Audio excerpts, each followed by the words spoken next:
Guys, Darth Deuces here with another Marvel Legends action figure review, and today we're going to be taking a look at a couple of older Marvel Legends I picked up loose at my comic book store, both from the Iron Man 3 wave, and the first one up is the comic Ultron figure.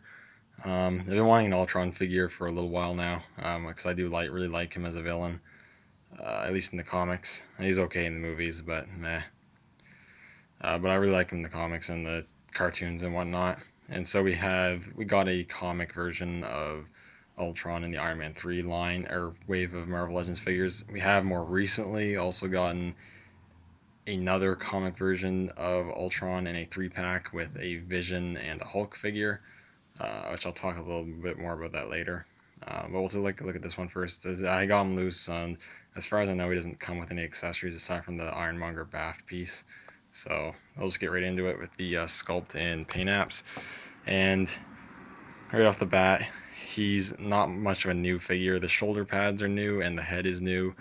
Everything else is actually just a repaint of the Titanium Man figure, which is an interesting choice for an Ultron body. On the one hand, it is a robotic sort of body, but at the same time, I think there's still too much, well, at least in my opinion, too much maybe human elements to the Titanium Man suit that makes Ultron look a little too, I don't know, weird, I guess. I'll point some of the things out as we go along.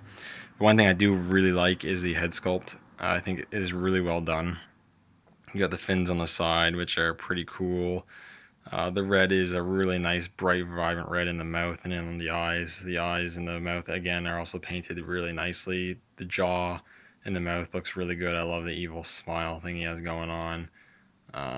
Looks really cool. The little fangs there look good. He has a nice silver paint detail. He's mainly a silver figure, but the silver has a nice sort of marbleization to it, which is really cool. He has some of these notches sculpted on top of his head. Also looks really cool. And one thing that's also cool is that in some spots he has this light blue wash over the silver, which looks pretty cool. He also has this line thing that's going on pretty much all over the figure.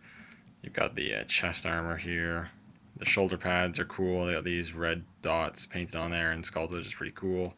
And they are on a hinge, so they can hinge up that high to allow for more articulation, which is pretty cool.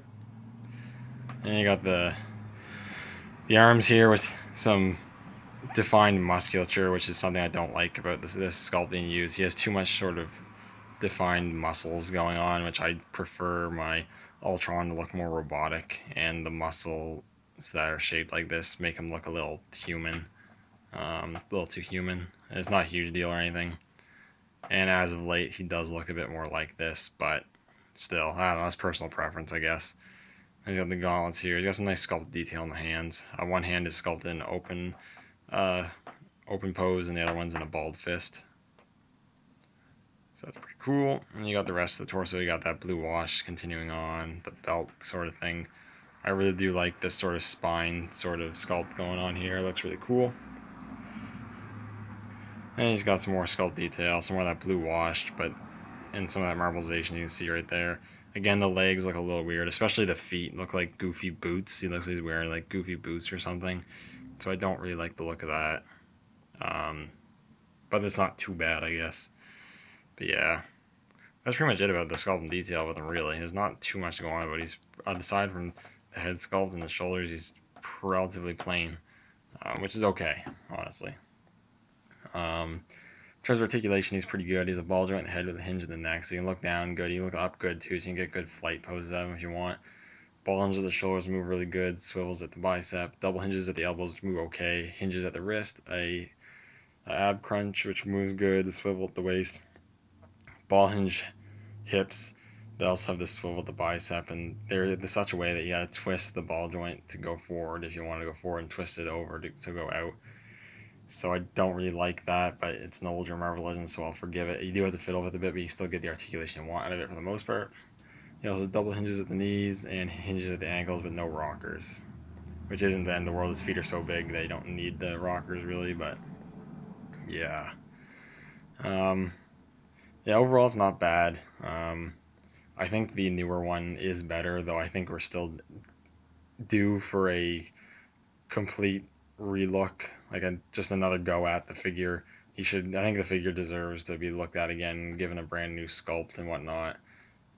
At some point, the newer one uses some new parts. I think the head sculpt's new. It has a more gunmetal color, which in orangish instead of red, which I think looks better in some cases. And it uses the body from the Beetle figure from the Amazing Spider-Man 2 wave. I think that's the right character, Beetle. Maybe not. Maybe not. I might be getting it wrong. I'm not 100% sure. Can't remember. But and anyway, he uses that body, and I think it works a little better for Ultron. I think it looks better than this one. This one doesn't look bad at all, and I actually prefer the head sculpt on this one over the newer one. But basically, it's not a bad figure. You gotta play around with it, and it grows on you. That's what I found. I started playing around with it, taking pictures of it, and I liked it more. I think you might find that way too. And it's not like you're going to a huge commitment. If you don't have an Ultron and you want an Ultron Marvel Legends, this guy's pretty easy to pick up, loose or carded. He goes for pretty cheap loose. You can get him for like 15-20 bucks on eBay loose. So he's not expensive at all. So if you need an Ultron, you don't want to dump a ton of money into him, this is definitely a good way to go. Anyways, thank you guys so much for watching, and I'll see you all in the next video.